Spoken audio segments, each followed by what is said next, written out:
Welcome back to Grassroots Media. Welcome back to this week's edition of the Sand Meat Market Sam Broyles Show, where we cover everything on the court with the Chucky Doak Black Knights basketball team. As always, I'm joined here with Black Knights head coach Sam Broyles. Coach, Hey, how we doing this evening? Doing good. It's the end of the week now. It's finally Friday. How's the week been? One of them weeks, huh? Yeah, definitely a challenging week. I know you've had a lot of games since the last time we've sat down, since last Friday. You've had 4 games. I think you had 4 games in 7 days, and you had a stretch where you had 3 and 4 with no practice in between, with the only off day being Sunday. We'll go ahead and touch on those games and go back to back on them. You had South Green on Friday here at home, and then you turn around and go to Cherokee on Saturday, and then kind of had an off day on Sunday, and then traveled up to Hampton on Monday. Very tough stretch right there at the end of your season. Take me through each game. Well, back to South Green. I mean, now, of course, we had plenty of rest leading up to that game. It was such a big game. Our boys felt like, we let one get away at South Green, so I think they were ready for the challenge. But at the same time, South Green's bringing in a new player. That, I saw Tusculum's already looking at the kid.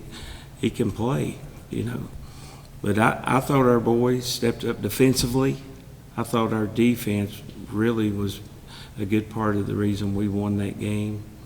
And it might have been one of the better games, maybe the first game against Hampton, that I could say our overall team defense was as good as I think it could be. Mm-hmm. How do you strategize for that, too, when you see a new player coming in that you've not seen on the floor before? How do you kind of create a strategy for that? Because you can get film, but there's not as much. You can get film from when he played at Halls, but it's not the same as him playing in Greene County too. How do you kind of create a strategy for that in a way when you have a transfer student come in? A lot of that, you pretty much, do the best you can that first half, and then make adjustments to, what his strengths seem to be. Mm-hmm. You're right. Didn't have much film on him. Really at all. But at the same time, I thought, even at the first of the game, I believe it was second quarter, Christian had 2 fouls. And, I left him in there. Game could have went either way if he fouls out. Yeah. Or not fouls out, but gets in foul trouble at that time. But those 3 or 4 blocks there in a row, and I think it affected Gamble a little bit. Who wouldn't? And it kind of, inspired our team. And I thought they really rallied around it. I thought Brayson Mervin's defense and Isaiah and Luke Myers.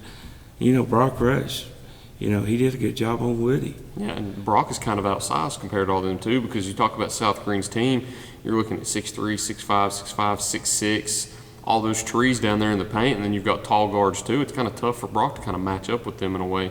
But him and Brazen, too, because Brazen's kind of outmatched in that situation, but they both do a great job guarding them out on the perimeter. Yeah, even Samuel, he comes in, mm-hmm. and Nick, those guys play, good defense, and they did that night. Now, at the same time, South Green didn't shoot like I've seen them shoot, too. Back that Lakeway game, I've talked about it before, but, the Roderick, he was just unconscious mm-hmm. that night, and he didn't shoot it as well as he's capable of shooting it. We know that. And, they'll be better next time. A lot better. Was that the most packed environment you've played in here at Chucky Doak? They had to be, 2,000 fans? I've heard the capacity is close to 1,800, and there was standing room only. So thank goodness they wasn't a fire marshal. They would be some upset parents right yes. now. Or fans in yes. general. Because it's 1850, if I read that right. Is it? Okay, I knew it was somewhere around 18.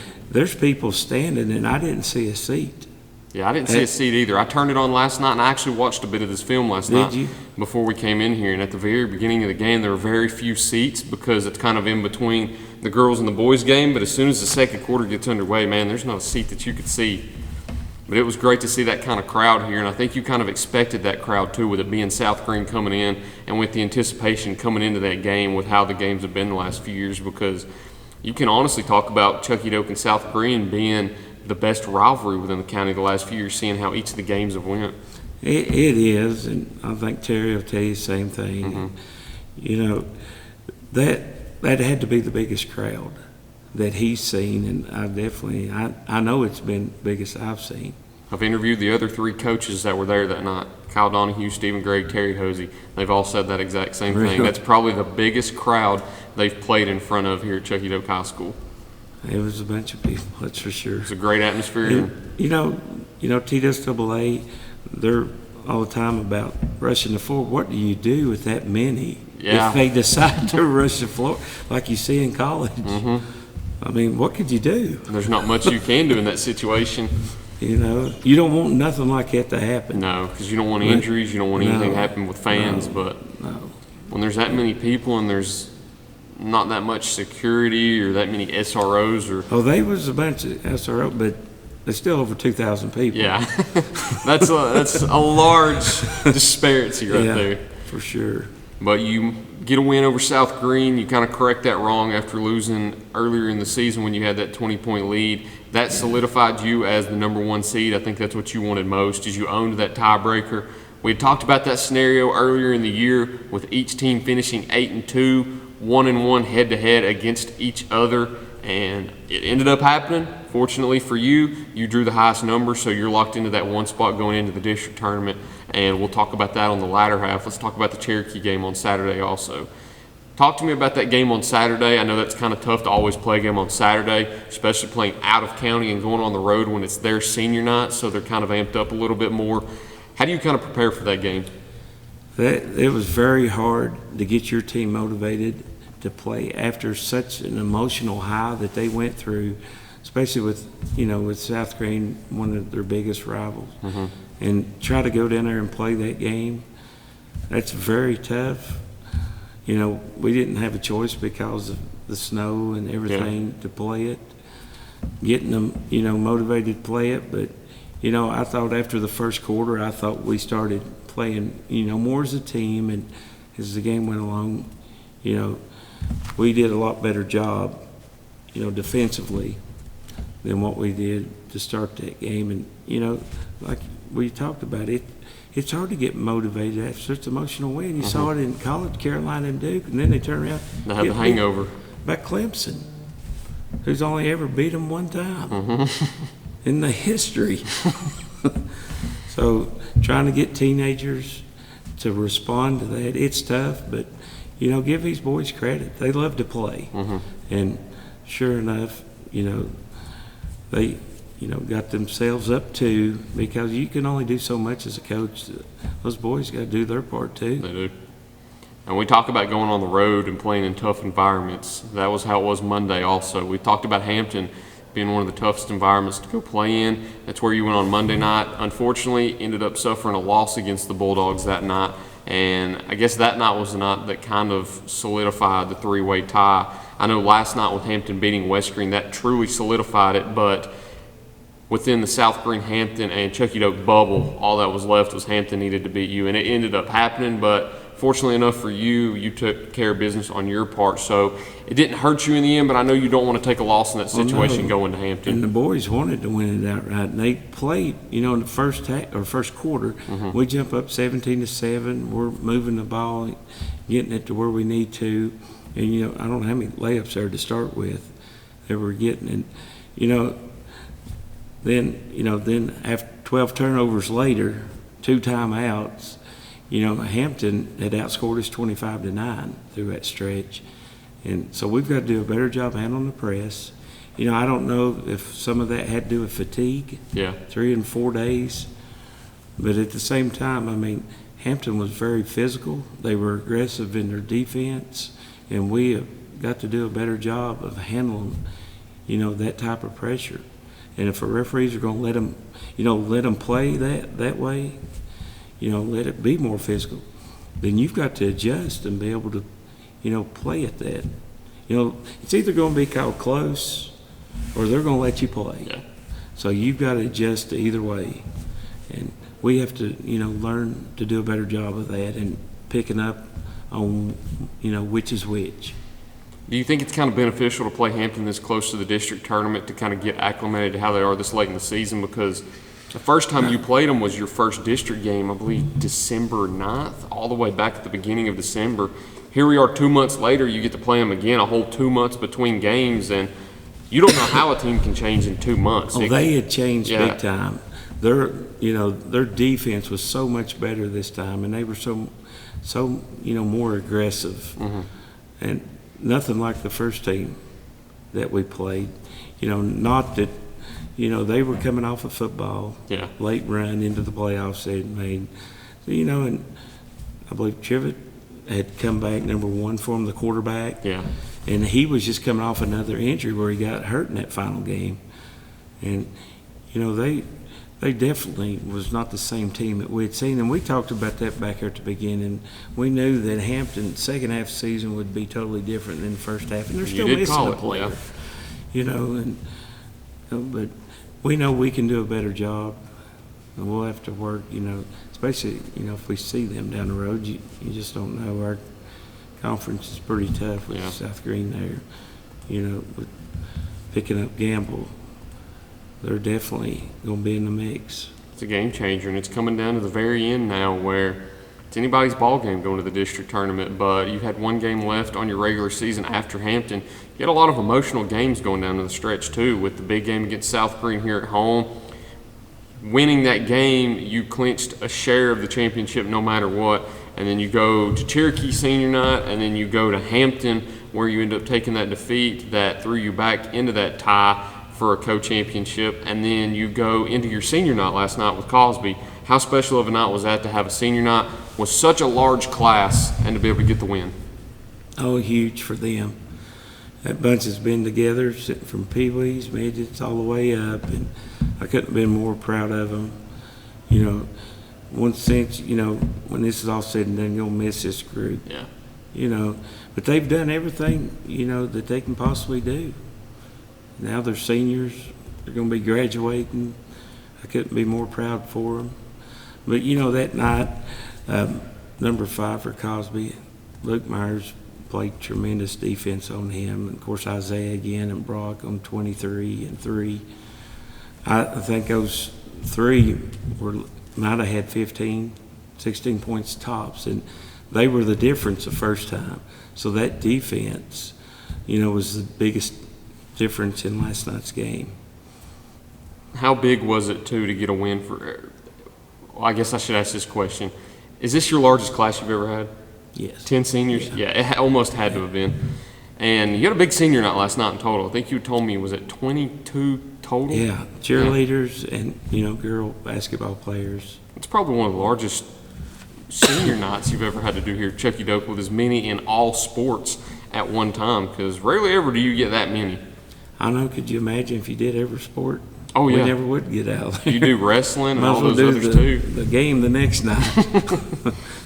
But it was a great night here at Chucky Doak. You picked up a win. I believe the girls picked up a win, too, and had a very exciting finish in that game, too, with that buzzer beater. But one last thing I wanted to talk about is not only was it a special night being senior night, getting a win with so many seniors, the girls had a great ending to their senior night, but you also had something special happen with Christian Derry. He was honored as an all-state player last year. You were able to honor him, I think, between the girls and the boys game. Talk about how special that was.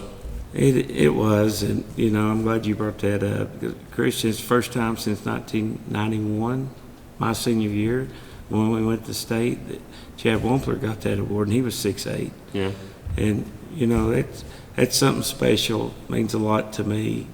And for him, and, we probably should have done, had that taken care of a lot earlier in the season, but we got it presented to him, and I couldn't have been more happy. I told Christian, it's a big accomplishment. I mean, you got to have a lot of sports writers that, that vote for you on that stuff, and, he was, nominated by the Tennessean, for this year for Mr. Basketball, one of the candidates, and I thought that was a good honor. I know he's not won Final 3, but it's still just to be, to be in that conversation. Yeah. I mean, that's what you got to look at. Because according to them, if they're nominating you as one of the top 5, then they're basically calling you one of the top 5 players in the state in Class 2A. That's an honor on its own right there, and if that's the case, then you could potentially be looking at another All-State. We don't know, but looking forward to the rest of the season. We'll have to see how it goes. But I think you mentioned to me, is this only the 4th time a Chucky Doak player has been named All-State? What I've said, I'm pretty sure. 4th time? Yeah. I mean, what an honor that is. First time since what you said, 91. Yeah, Cornell Manuel was before him at like 1981, and there's a Lord Rollins. Yeah. And, whenever we get his total records, a lot may change. We need to look back at that a lot, yeah. Because that's back 74, 75. I mean, that's what he could stand under the goals, jump straight up and dunk, but it wasn't allowed. Mm-hmm. That's how athletic he was. I've heard all these stories on him, but that's those three. Yeah, and Chad Wong, that's right, that's four. First time in 32 years that a Chuckett Oak player's been named All-State. 32 years since I played. Are you kidding me? Don't want to make you feel old or anything. Oh, you just did. I'm sorry about that. We'll go ahead and jump into break, though. We'll go ahead and talk about the regional, or I guess the district tournament and a little bit of the regional tournament on the back half. But 32 years. We need to take a break. We'll see you in just a minute here on Grassroots Media.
Welcome back to Grassroots Media, and welcome back to this week's edition of the Sand Meat Market Sam Broyles Show, where we cover everything on the court with the Black Knights basketball team. As always, I'm joined here with head coach Sam Broyles. So, kind of got a little bit of downtime from now until your next game, because we could come in here next week sometime during the week and we wouldn't have anything to talk about because you have such a large layover between games, your last regular season game being on Thursday, and then with you being the 1 seed, getting that bye into the regional tournament, you don't play your next district tournament game until next Friday.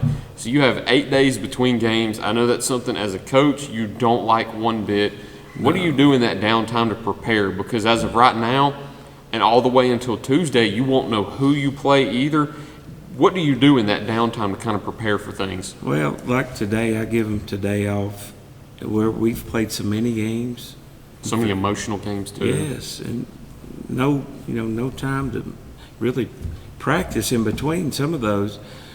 We needed a break, and that part will be fine. But then as you get to Tuesday, Wednesday, Thursday, that's a lot of time off.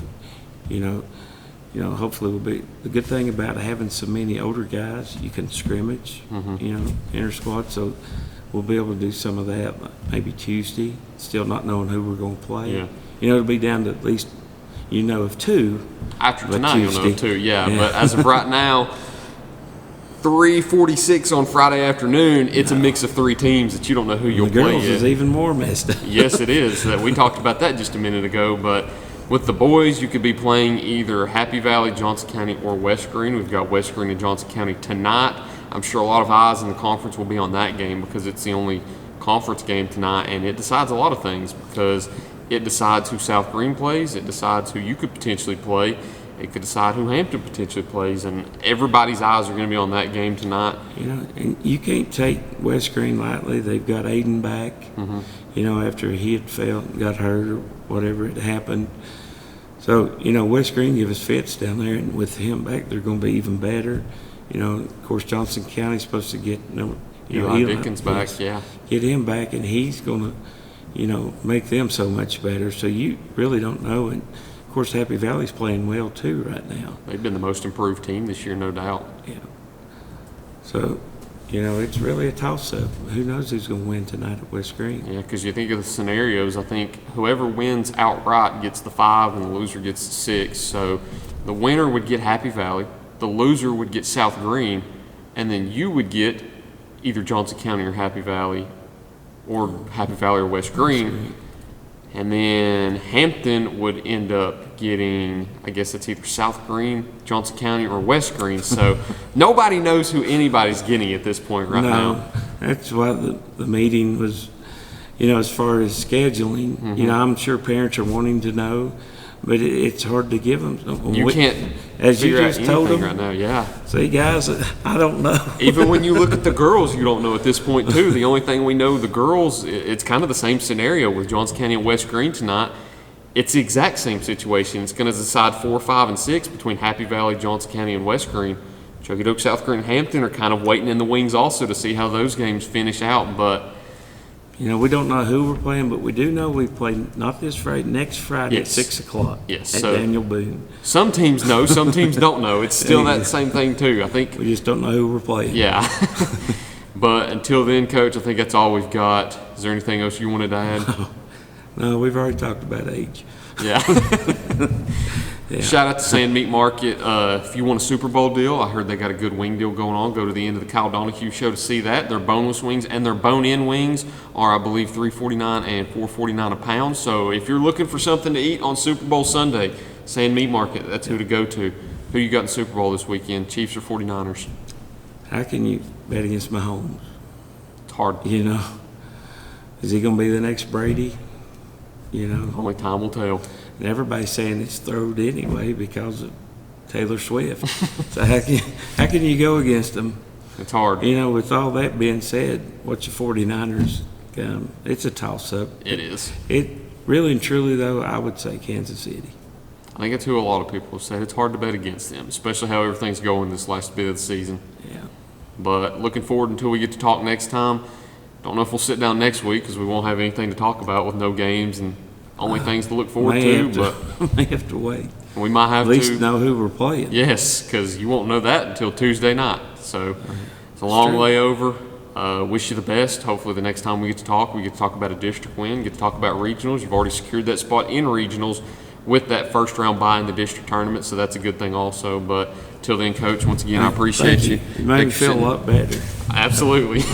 Smiled and laughed. That's a good thing. Thank you. Thank you all for watching this week's edition of the Sand Meat Market Sam Broyles Show. Look forward to seeing you next time here on Grassroots Media.